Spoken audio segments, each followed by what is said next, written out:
మన ప్రభువును మన రక్షకుడైన యేసుక్రీస్తు పరిశుద్ధ నామంలో ఫిబ్రవరి మాసము 6వ తారీఖున ఉదయకాలము హెవెన్లీ లైట్ మినిస్ట్రీస్ తరపున మీ అందరికీ శుభోదయం తెలియజేస్తున్నాను.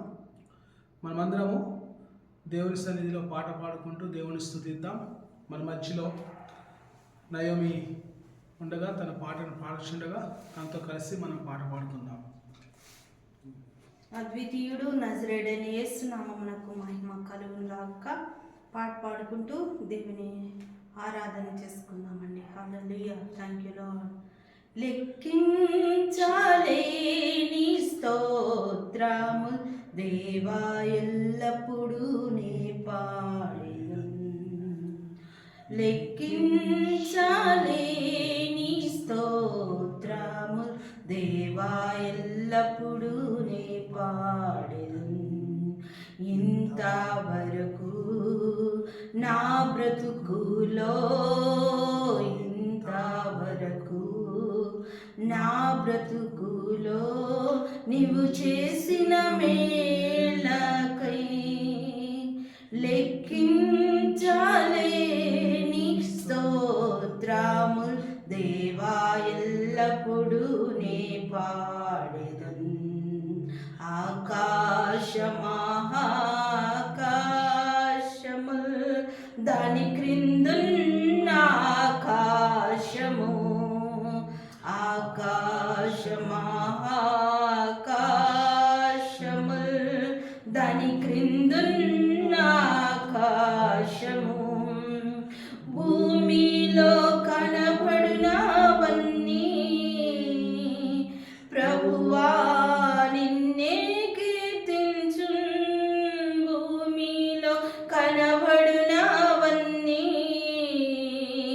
ప్రభువా నిన్నే కీర్తించు. లెక్కించలేని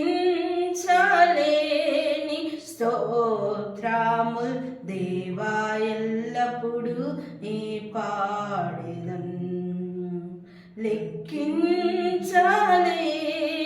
స్తోత్రము దేవా ఎల్లప్పుడూ నీ పాడెదను. హల్లెలూయా. హల్లెలూయా. లెక్కించలేని స్తోత్రములు ఆయనకు మాత్రమే చెందునుగాక. ఆమేన్.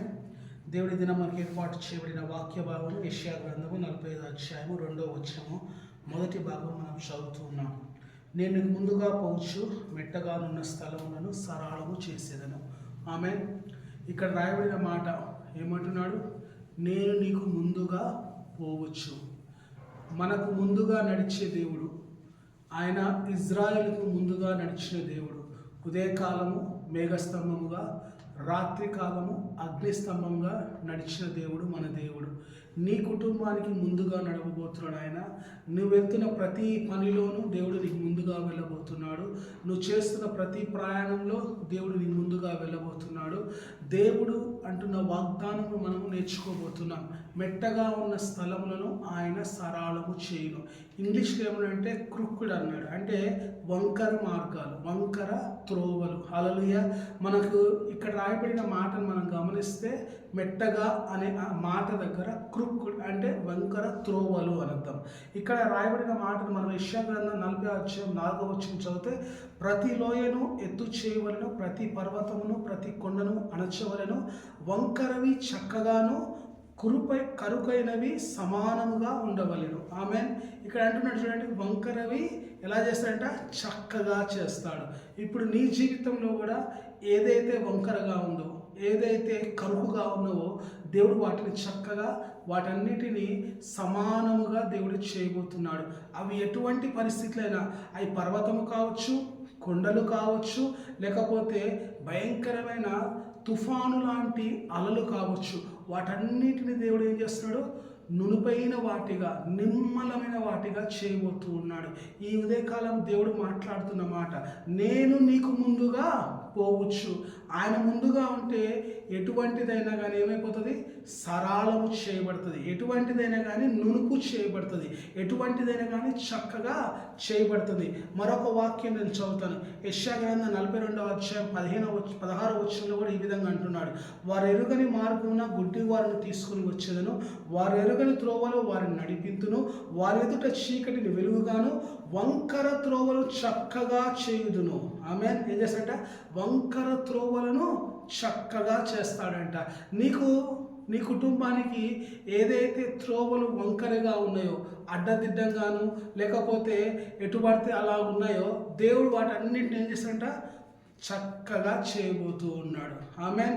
ఇదే మాట యెషయా గ్రంథం 42వ అధ్యాయం 6వ వచన మాటను, ఏ విధంగా 40వ అధ్యాయం 4వ వచన మాటను, లూకా సువార్త 3వ అధ్యాయం 5వ వచనంలో కూడా దేవుడు అదే మాట మాట్లాడుతూ ఉన్నాడు. ఇక్కడ అంటున్నాడు, ఈ వంకర మార్గాలు లేకపోతే వంకర త్రోవలన్నిటిని దేవుడు ఎప్పుడు సరళంగా చేస్తాడంటే, సామెతలు 2:15 ప్రకారం మనం ఎప్పుడైతే మన త్రోవలను మనం మార్చుకుంటాం, వారు నడుచుకున్న త్రోవలు వంకరవి, వారు కుటీర వర్తులంట. హల్లెలూయా. మనం వ్యక్తిగతంగా మన వంకర త్రోవలను మార్చుకున్నప్పుడు, మనం నడిచే వంకర త్రోవను విడిచిపెట్టి దేవుని త్రోవకు లేకపోతే దేవుని మార్గానికి వస్తామో, దేవుని నడవలిలో మనం నడుస్తామో, దేవుడు మన ఎదుటిగా ఉన్న వంకర త్రోవలను ఆయన సరళం చేస్తాడు. ఇంకో గొప్ప మాట ఇక్కడ అంటున్నాడు. ఏమంటున్నాడంటే, మెట్టగా ఉన్న స్థలములను సరళం చేస్తాడు. మెట్ట అంటే ఏంటి? నీకన్నా ఎత్తైనది. చెప్పండి. నీకన్నా పైనున్నవి, నీకన్నా అందనివై, ఆ వాటన్నిటిని ఏం చేస్తున్నాడు? నీకే కిందగా చేస్తాడన్నాడు. నువ్వు ఎక్కలేనివి, నువ్వు అందుకోలేనివి, నువ్వు ఎప్పుడూ దాన్ని పొందుకోలేని వాటిని దేవుడు ఏం చేస్తున్నాడు అన్నాడు? వాటన్నిటిని నీకు అందే విధంగా, నీకు వాటిని నువ్వు ఎక్కే విధంగా, వాటిని దాటిపోయే విధంగా, వాటిని ఏమంటారు ముందుకు వెళ్ళే విధంగా దేవుడు వాటిని చేస్తా అంటున్నాడు. ఇప్పుడు ఆలోచించండి, దేవుడు ఎంత గొప్ప వాగ్దానం ఇస్తున్నాడు. నీ ఎదురు ఒక పెద్ద కొండ ఉంది, పెద్ద పర్వతం ఉంది. నువ్వు దాన్ని చూసి అనుకుంటున్నావు, ఇంకెన్నడూ నేను దీన్ని దాటలేను అనుకుంటున్నావు.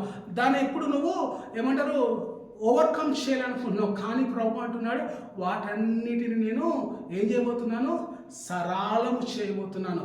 పర్వతముల మధ్యలో, కొండ మధ్యలో దేవుడు నీకు నాకు ఒక మార్గాన్ని, ఒక త్రోవను దేవుడు సిద్ధపరచబోతూ ఉన్నాడు. ఆమేన్. దేవుడి మాటలు దీవించును గాక. ప్రతి ఒక్కరూ నమ్ముదాం. దేవుడు మనకు ముందుగా ఏం చేస్తున్నాడు? నడుచుచూ ఉన్నాడు. ఆయన ముందు ఏ విధంగా నడుస్తున్నాడు? మేఘస్తంభంగా, రాత్రి అగ్నిస్తంభంగా నడుస్తున్నాడు. కాబట్టి నీవు నేను ఏమాత్రము చింతించాల్సిన అవసరం లేదు, భయపడాల్సిన అవసరం లేదు, జడియాల్సిన అవసరము అంతకన్నా లేదు. ప్రార్థన చేసుకుందాం. పరిశుద్ధుడానికి వందనాలు చెల్లిస్తున్నాం. ఈ ఉదయకాలము, ఈ 2025వ సంవత్సరము ఫిబ్రవరి మాసము 6వ తారీఖు నన్ను మాట్లాడిన అద్భుతమైన వాక్యాన్ని బట్టి వందనాలు, సత్యాన్ని బట్టి వందనాలు. నేను నీకు ముందుగా పోవచ్చు, మెట్టగా ఉన్న స్థలమును సరళము చేస్తున్న మాటను మేము నమ్ముతూ ఉన్నాం. మా వంకర త్రోవలను చక్కగాను ప్రభా తండ్రి నీకు వందనాలు. ఎత్తైన పర్వతాలను, కొండలను ప్రభా ఒక గొప్ప సరళమైన మార్గముగా సిద్ధపరచవాడా నీకు వందనాలు.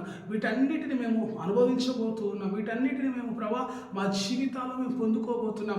ఎప్పుడు మేము ఏ పర్వతము ఎక్కి దిగలేమని, ఏ పర్వతాన్ని మేము ప్రభా తండ్రి దాటలేమని అనుకుంటున్నాం మేము. కానీ ఇక మీదట ప్రభా ప్రతి పర్వతము, ప్రతి కొండను మేము దాటవచ్చున్నాం. వాటన్నిటిని మా ముందు నునుపైన వాటిగా, మా ముందు వాటన్నిటిని తండ్రి చదునైన వాటిగా నువ్వు చేస్తున్నావు. వాటన్నిటిని మేము సాధించబోతున్నాము, స్వాధీనపరచుకోబోతున్నాం. దాన్ని బట్టి నీకు స్తుతులు చెల్లిస్తూ యేసు పరిశుద్ధ నామంలో అడుగుచూ వేడుకొనుచున్నాం తండ్రి. ఆమేన్. అందరికీ ప్రైజ్ ది లార్డ్. దేవుడు మిమ్మల్ని దీవించును గాక.